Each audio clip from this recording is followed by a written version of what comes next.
sepuh, para alim ulama, para kiai yang sempat rawuh pada malam hari ini. Yang saya hormati rekan saya Pak Slamet Wahidin selaku Ketua DPC PKB beserta pengurus cabangnya, pengurus anak cabangnya, pengurus ranting, Ketua fraksi PKB, calon terpilih dari PKB, serta calon tidak terpilih yang hadir juga. Tidak lupa Ketua Nasdem Kabupaten Purbalingga Pak Rusdi, Ketua Hanura Pak Haryanto. Jadi Pak Rusdi juga terpilih sebagai anggota DPD Provinsi Jawa Tengah. Selamat untuk Pak Rusdi ya.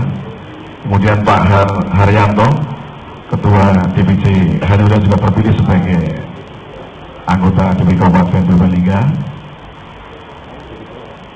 Pak Rohadi yang belum terpilih ini, PKPI ini, tapi masih eksis untuk bagaimana ikut memenangkan Jokowi JK. Tidak lupa juga Sekretaris PDI Perjuangan Pak Haji Muhammad Ivan, ini juga caleg terpilih untuk Provinsi Jawa Tengah. Jadi nanti kita ada dua ini dari Pak Nasdem dan PDI Perjuangan dan Sekretaris PKB.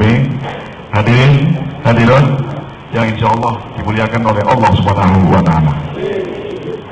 Pertama dan yang utama marilah kita tidak henti-hentinya untuk memanjatkan syukur kepada Allah SWT, Tuhan yang Maha Kuasa yang telah melimpahkan rahmat, hidayah, inayah kepada kita sekalian, sehingga alhamdulillah malam ini kita bisa berkumpul bersama-sama, bisa bermuajaah bersama-sama, sekaligus bisa bersilaturahmi bersama-sama. Yang berikutnya kami sampaikan terima kasih kepada Pak Slamet dan teman-teman Partai Koalisi yang malam ini walaupun kita sibuk masing-masing karena ini bulan puasa, namun demikian dengan keikhlasan Bapak Ibu sekalian malam ini rawuh di pendopo Cahyar ini. Mudah-mudahan merupakan amal ibadah yang nantinya akan mendapatkan pahala dari Allah Subhanahu wa Ta'ala. Yang berikutnya tidak lupa saya beserta keluarga mengucapkan selamat menjalankan ibadah puasa yang sudah masuk hari ke-9 ya tadi siang ya, 9, besok 10. Mudah-mudahan semua amal ibadah kita selama di bulan Ramadan ini akan diterima oleh Allah SWT, sekaligus tujuan kita untuk menjadi manusia-manusia yang la'alakum tattaqun akan benar-benar terwujud, sehingga kita termasuk golongan orang-orang yang selamat di dunia wal akhirat. Allahumma. Bapak sekalian yang saya hormati, sebelum saya sampaikan mohon izin, kebetulan tanggal 16 Mei kemarin ya, kurang lebih ya sebulan lebih lah ya Pak Isro ya, sebulan lebih saya dilantik menjadi Wakil Bupati Purbalingga.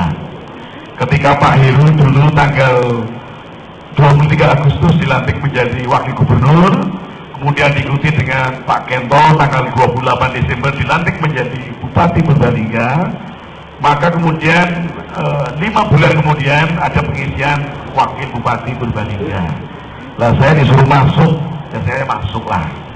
Jadi hitung-hitung sekitar bal-balane 10 menit ya, ini tinggal 10 menit ya, hitung-hitung ya, genep-genep lagi.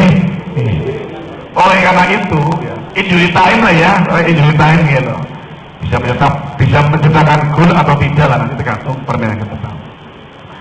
Oleh karenanya, pada kesempatan yang baik ini, kami mohon doa restu, mohon dukungan ya, agar kami bisa melaksanakan tugas-tugas dengan baik, walaupun sisanya tinggal kurang lebih setahun 2 bulan, 14 bulan gitu. Ya jaluk dongane, apalagi kemarin fraksi Kebangkitan Bangsa juga termasuk salah satu yang ikut mendukung saya menjadi Wakil Bupati Purbalingga. Sehingga mohon dukungan, mohon saran, maju bareng-bareng lah. Seeyek, seekomproyo, hulubis kutul baris. Mau ngasih pelajaran ya, kebiasaan ngisi berkontribusi untuk membangun Kabupaten Purbalingga tercinta. Di samping itu, secara kebetulan juga saya kemarin lama di DPR bersama dengan Pak Yusro, Pak Yai Jawarudin, ya kan? Kemudian ada Pak Triyono dan sebagainya. Kemarin kurang lebih saya 15 tahun kurang 3 bulan.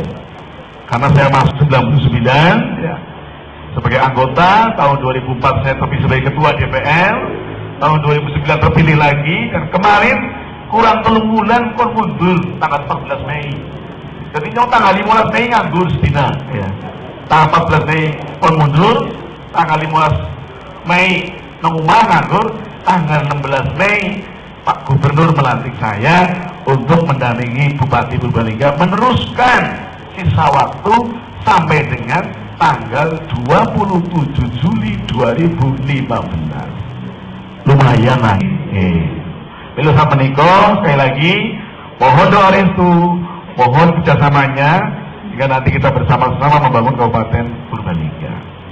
Yang berikutnya terkait dengan acara hari ini, saya terima kasih sekali karena walaupun mendadak ya, kalau kemarin 2 hari yang lalu ya, itu teman-teman dari PD Perjuangan juga kumpul di sini kurang lebih 500 orang. Ini dari teman-teman PKB, Nasdem, PKPI kumpul kurang lebih juga 400-an orang. Ini membuktikan bahwa kita ya, yang selama ini sudah bergabung dalam koalisi kerakyatan ya, koalisi rakyat yang telah disepakati di tingkat pusat ya, kita yang di daerah kabupaten menindaklanjuti. Kami dari PD Perjuangan, dari PKB, dari Nasdem, dari Hanura ya, kita sepakat ya. PKPI Pak Ruwadi Pelahorjo ya, PKPI ya, kita sudah sepakat, sudah deklarasi, sudah kemarin ada pembekalan saksi, sudah di pembekalan rohani juga oleh Bu Kofifa kemarin di gedung Kongwan, dan besok 9 Juli kita akan membuktikan untuk kemenangan Jokowi JK. Oleh karena itu, dalam rangka menuju kemenangan tanggal 9 Juli, ada 5 indikator yang harus kita pedomani bersama-sama. Pertama adalah sukses secara yuridis. Maju bareng-bareng kita semua sebagai partai, sebagai pendukung, sebagai tim sukses ya, bersama dengan penyelenggara, pengawas dan sebagainya, menjaga agar bagaimana Pilpres ini dilaksanakan sesuai dengan aturan berlaku, norma-norma yang berlaku, baik itu Undang-Undang Nomor 42 tentang Pilpresnya, baik itu peraturan-peraturan KPU-nya. Saya sekarang harus begini ngomongnya ya, jangan begini ya, termasuk peraturan-peraturan teknisnya. Supaya apa? Supaya kita patuh kepada aturan. Itu sukses secara yuridis. Yang kedua, sukses secara partisipatif. Maju ke pemerintahannya, kita yang sudah tergabung dalam koalisi ini, bukan tidak hanya mendukung dan sebagainya, tapi tanggal 9 Juli itu jangan sampai ada golput dari golongan kita. Dari orang-orang yang sudah jelas memilih Jokowi tapi malah tidak datang gitu. Bagaimana supaya hadir? Sukses secara partisipasi. Kemarin pileg targetnya 75%.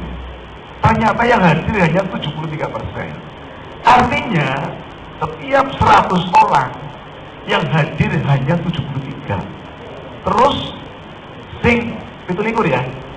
Sing 17 paling di. Sing 17 berarti orang nyoblos ya kan. Kalau 1000 berarti yang 210. Kalau 1.000.000 berarti yang 2.700. Jadi hilang. Oleh karena itu, sing wis genah wong dewek maju ke pemerintahannya, aja nanti sukses yang kedua, sukses partisipatif ini kita tidak terpenuhi. Kalau bisa besok ya PD Perjuangan, NU, PKB, Nasdem, Hanura, PKP begini kabeh supaya ke TPS. Itu yang kedua. Yang ketiga, sukses secara teknis. Kita menyadari bahwa kita di desa-desa banyak orang tua kadang wis dandan paling TPS tapi setelah teknis nyoblosnya salah, jadi kan mubah ya, mubah. Ternyata kemarin prosentasenya masih tinggi, kesalahan menyoblos ini masih tinggi, walaupun besok hanya 2 pilihan, lebih gampang. Namun demikian kita harus waspada. Bagaimana orang tua kita itu kita beri arahan, kita beri cara agar secara teknis tidak lagi penggunaannya itu salah atau tidak sah. Itu yang ketiga. Yang keempat adalah secara sosiologis politis. Ini yang penting ini, sosiologis politis. Bagaimana kita mensukseskan pilpres, memilih pimpinan, memilih presiden yang sesuai dengan harapan rakyat dan sesuai dengan cita-cita para pendiri republik ini, ya, para pendiri republik ini. Kalau kita lihat kemarin Bu Kofifa sudah menyampaikan ada 9 alasan kenapa kita harus memilih Jokowi. Ada 9 alasan. Satu diantaranya ini, 2 ini. Kesimpulan saya dari 9 alasan adalah Jokowi JK itu pantas untuk melakukan perubahan di republik ini. Kata Pak Kiai Jawaluddin, ya, Innallaha la yughayyiru ma biqaumin hatta yughayyiru ma bi anfusihim. Allah tidak akan merubah nasib suatu kaum, suatu bangsa jika kaum itu tidak mau merubahnya. Jokowi JK akan mampu mimpin kaum Republik Indonesia ini menuju perubahan dengan 9 program itu. Di antaranya 1, ikan gaji PNS, TNI, Polri, ya kan? Kemudian dana ke desa 1,4 miliar. Jadi dana ke desa itu bukan untuk sekarang diklaim oleh orang tertentu bahwa miliknya dia, ya kan? Karena apa? 19 Januari 2014 kemarin undang-undang desa sudah disahkan, ya kan? Kalau mereka bilang 1 miliar, kita lebih dari 1,4 miliar. Kemudian nanti ada jatah prasejahtera 1 bulan 1 juta. Kemudian lagi ini yang menyangkut masalah petani, ada pembukaan 1 juta hektar. Kemudian yang menyangkut pengangguran, pembukaan lapangan kerja 10.000 ya Pak Iso ya, lapangan pekerja, ya, 10 juta lapangan kerja. Dan yang lebih penting lagi adalah di poin ke-8 ada rencana dari Pak Jokowi untuk meningkatkan pendidikan mutu di pondok-pondok pesantren, ya kan? Termasuk ada gagasan dari Pak Jokowi tanggal 1 Muharram sebagai hari santri nasional. Setuju belum? Sing orang setuju malah sing sinting anaknya. Sing orang sing sinting, ya kan? Itu. Kemudian bahwa kita sebagai rakyat sosiologis, karena kita memilih pemimpin rakyat, kata Bu Kofifa kemarin, Jokowi itu meniru gaya Rasulullah. Karena Rasulullah juga sering berusukan, Jokowi juga sering berusukan. Rasulullah mendekat kepada umatnya, Jokowi mendekat kepada rakyatnya. Karena Jokowi paham betul bahwa dia jadi karena rakyat, dan setelah jadi harus dikirakan rakyat. Makanya kita namanya koalisi kerakyatan, bukan koalisi elit, bukan koalisi gedongan, bukan koalisi wong sugi-sugi, bukan, tapi koalisi kerakyatan. Koalisi yang dilahirkan dengan ideologi, kesamaan pikiran, kesamaan harapan, kebesaran itu bareng-bareng bangun negara ini.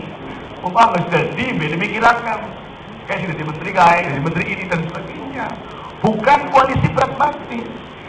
Jadi pertarungan tanggal 9 Juli adalah pertarungan antara ideologis dan pragmatis. Ideologis yang bagaimana cita-cita harapan yang sama, pragmatis yang mengedepankan nyung armili ngono, nyung dibagi apa, ya repot. Apalagi di sebelah sana banyak nun sewu koalisi-koalisi yang terlibat permasalahan korupsi di Republik ini. Dari mulai masalah migas, masalah haji, ya, masalah sapi, masalah Quran, masalah lapindo dan sebagainya. Kita jangan sampai mencari yang banyak masalah atau terbebani masalah. Saya yakin walaupun Jokowi JK ya, wujudnya krempeng ya, wong desa, tapi justru dialah yang punya jiwa bagaimana memikirkan rakyatnya. Ya, coba lihat sekarang di saat hari tenang, beliau malah sekarang pergi ke Mekah umroh. Dia tujuannya apa? Tujuannya berdoa. Satu, minta keselamatan. Yang kedua, minta pemilu di Republik ini jangan curang. Sebab kalau tidak curang pasti menang. Tapi kalau ada kecurangan tidak tahu. Tapi salah satu yang diharapkan kita adalah tidak ada kecurangan, tidak ada manipulasi, tidak ada pressure, tidak ada intimidasi, tidak ada omong-omong, iming-iming, amang-amang. Itu model lama. Kita era demokratisasi. Kita sepakat ya. PBNU saja kan singkatannya kan Pancasila, ya kan? Bhinneka Tunggal Ika, NKRI, Undang-Undang Dasar 45. Itu di PD Perjuangan juga sama, yang dikenal dengan 4 pilar negara, 4 pilar kebangsaan. Republik ini karena keberagaman. Jadi ketika kita mengisi pembangunan di Republik ini juga dengan keberagaman. Kita tidak boleh sendirian, kita harus bersama, kita harus gotong royong. Ya. Makanya apa yang kita canangkan bersama di Partai Koalisi tentunya selaras dengan para pendiri-pendiri. Republik ini didirikan antara para ulama, para cendekiawan, para nasionalis. Tidak bisa sendirian, tapi bersama-sama. Ya, ketika sekarang memimpin Republik ini, memilih Republik ini, harus tetap bersama-sama dan bergotong royong. Oleh karena itu, dari aspek sosiologis, politis, Jokowi JK adalah orang yang pantas memimpin Republik ini. Setuju? Yang kelima, sukses secara security. Bukan security itu satpam, bukan. Ya.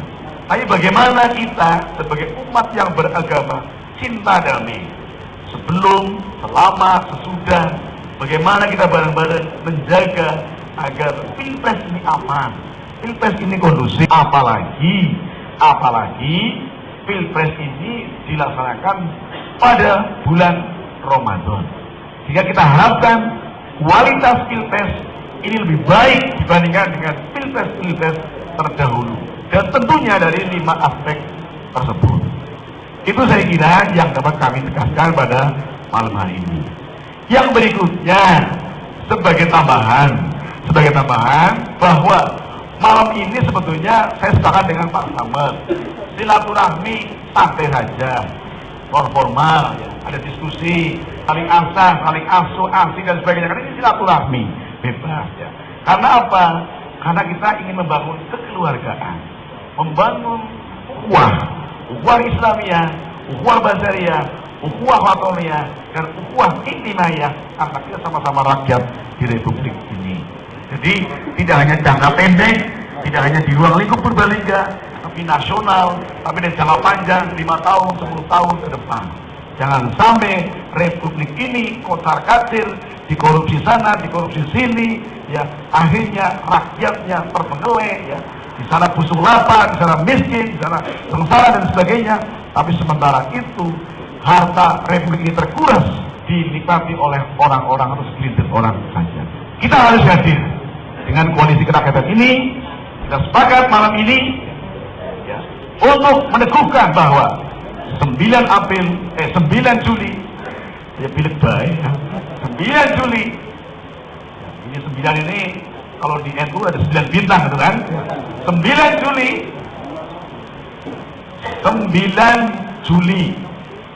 9 kalau itu pira 16 juga pira 7. Jokowi JK besok menjadi presiden yang ke-7 di negeri ini. Terima kasih. Oh ya, ini ada titipan salam ini, ada titipan salam. Ada titipan salam dari Pak Fauzi Bowo ini, mantan Gubernur DKI. Ya. Dia sekarang menjadi duta besar di Jerman. Saya kemarin pada waktu nyalon gubernur itu nomor urutnya 1. Ya. Nah, kemudian finalnya bersama dengan Jokowi juga. Dia cerita, dia kan dipanggilnya Pak Bowo itu ya, Fauzi Bowo. Dia ngomong sama rakyat Jakarta, saya yang sudah tua tidak bisa mengalahkan Jokowi, apalagi yang masih Saya kira itu saja. Terima kasih. Assalamualaikum warahmatullahi wabarakatuh.